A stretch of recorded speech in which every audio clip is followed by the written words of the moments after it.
Good morning student. आज हम कक्षा 8 के भाग 3 वसंत जिसके पार्ट 8 जो कि एक कविता है, यह सबसे कठिन समय नहीं, जया जादवानी कवयित्री द्वारा लिखित। इस कविता का जो सार है, जया जादवानी जी ने मनुष्य को समझाते हुए बताया है कि व्यक्ति के जीवन में कठिन परिस्थितियां तो बहुत होती है, परंतु उसी को कठिन समय मानकर बैठ नहीं जाना चाहिए, निराश नहीं होना चाहिए, सदैव अपने लक्ष्य की ओर बढ़ते रहना चाहिए। नहीं, यह सबसे कठिन समय नहीं, अभी भी दबा है चिड़िया की चोंच में तिनका, और वह उड़ने की तैयारी में है, अभी भी जरती हुई पत्ती थामने को बैठा है हाथ एक।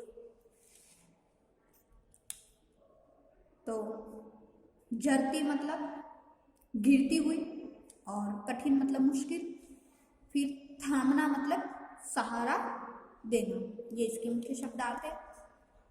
तो कवयित्री कह रही है कि कभी भी हमारे जीवन का कोई भी विपरीत परिस्थिति कठिन समय नहीं है, हमें उसमें निराश नहीं होना चाहिए। एक चिड़िया जो होती है वो भी अपनी चोंच में एक तिनका दबाकर रखती है, वो भी निराश नहीं होकर अगर उसका घोंसला उजड़ भी जाता है तो उसे तुरंत वापस बनाने की कोशिश करती रहती है। तो इसी प्रकार से हमें भी अपने लक्ष्य की तरफ संकोच नहीं करते हुए आगे बढ़ते रहना चाहिए, चाहे जीवन की परिस्थितियां कैसी भी हो।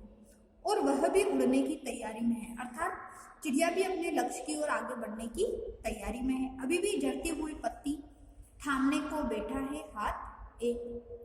अर्थात अभी भी कोई जब पत्ता गिरता है तो उसे पकड़ने के लिए, उसे सहारा देने के लिए कोई ना कोई तैयार है। अर्थात जब भी हम मुसीबत में होते हैं तो कोई ना कोई किसी न किसी प्रकार से संकट के समय हमें उस मुसीबत से बाहर निकालने के लिए हमारी मदद करने को तैयार रहता है।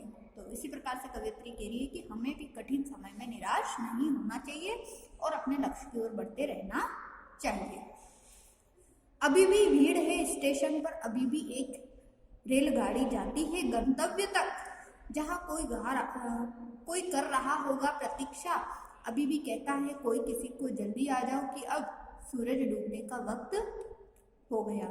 अर्थात कवयित्री कहती है कि इसके जो शब्दार्थ है, गंतव्य वह स्थान जहाँ अपने को पहुंचना है, प्रतीक्षा मतलब इंतजार करना, वक्त यानी समय, तो ये इसके कुछ शब्दार्थ हैं। तो इसके माध्यम से, इस पैराग्राफ के माध्यम से कवयित्री कहती है कि मनुष्य को हमेशा आगे बढ़ने के लिए प्रयास करते रहना चाहिए, ताकि कठिन परिस्थितियां होती है उसमें भी रास्ते अपने आप निकल जाए। तो यही कवयित्री हमें इसमें समझाने का प्रयास कर रही है। तो वह कह रही है कि अभी भी रेलवे स्टेशन पर भीड़ बहुत है, अर्थात एक स्थान से दूसरे स्थान पर लोग जा रहे हैं जहां उन्हें पहुंचना है, अर्थात अपने लक्ष्य की ओर निरंतर व्यक्ति बढ़ रहे हैं, क्योंकि जहां कोई ना कोई कर रहा होगा प्रतीक्षा, अभी भी कहता है कोई किसी को जल्दी आ जाओ कि अब सूरज डूबने का वक्त हो गया। अर्थात कोई ना कोई जो प्रियतम है, प्रियजन है, वो इंतजार कर रहा होगा, अर्थात हमारी जो मंजिल है वो हमें निरंतर उसके करीब बुला रही है।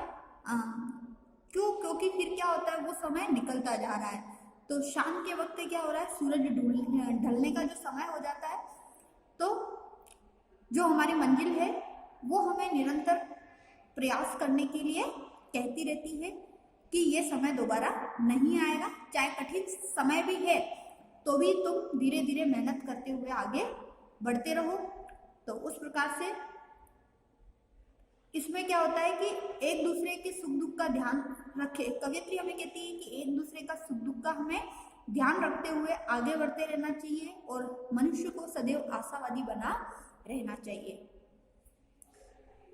पैराग्राफ नंबर 3 है, अभी कहा जाता है उस कथा का आखिरी हिस्सा जो बूढ़ी नानी सुना रही सदियों से दुनिया के तमाम बच्चों को अभी आती है, एक बस अंतरिक्ष के पार की दुनिया से लाएगी बचे हुए लोगों की खबर नहीं, यह सबसे कठिन समय नहीं।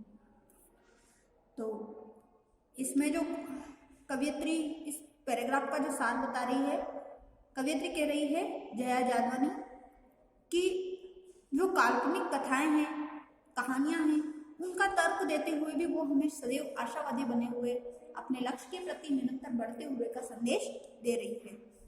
कह रही है कि अभी कहा जाता है उस कथा का आखिरी हिस्सा, अर्थात जो सदियों से हमारी दादी नानी हमें जो कहानियां सुनाई जा रही है, आज भी उन कहानियों का अंतिम और महत्वपूर्ण जो सार होता है वो हमारे लिए शिक्षा प्रदान वाला होता है, वो भाग हमें आज भी सुनाया जाता है। अर्थात हे मनुष्य, तेरे जीवन का जो सबसे महत्वपूर्ण और अंतिम भाग अभी भी क्या है, बाकी है।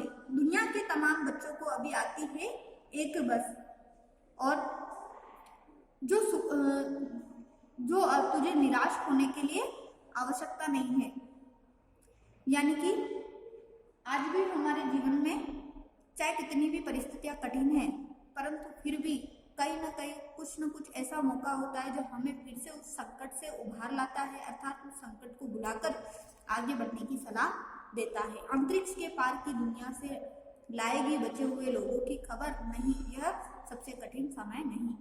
जो लोग अंतरिक्ष में जाते हैं उनके साथ कभी न कभी कोई न कोई घटना हो जाती है, बहुत सारे तो वापस लौटकर नहीं आते। तो जो अंतरिक्ष के पार जानकारियां लेने जो लोग गए हैं, उन्हें भी बस जो है इस पार लेकर वापस आ रही होगी, ऐसी हम संभावना करते हैं, ऐसा हम सकारात्मक सोचते हैं कि घटनाएं तो घटित हो रही है, परंतु कहीं ना कहीं मानव तुझे निराश होने की जरूरत नहीं है। हे मनुष्य, तू तो हमेशा अपने लक्ष्य की ओर निरंतर आगे बढ़ता रहे, निराश होने की आवश्यकता नहीं है। तो जया जादवानी द्वारा लिखित ये बहुत ही सुंदर कविता है कि कभी भी किसी भी व्यक्ति को हमारे जीवन में विपरीत परिस्थितियों में निराश नहीं होना चाहिए, सदा सकारात्मक सोच बनाए हुए अपने लक्ष्य की ओर निरंतर आगे बढ़ते रहना चाहिए, ताकि वो जो मुसीबतें होती है, जो कठिन समय होता है, वो भी टल जाए और उन मुसीबतों में भी कोई न कोई हल अवश्य निकल आए, हमारी समस्याओं का समाधान जरूर हो जाए।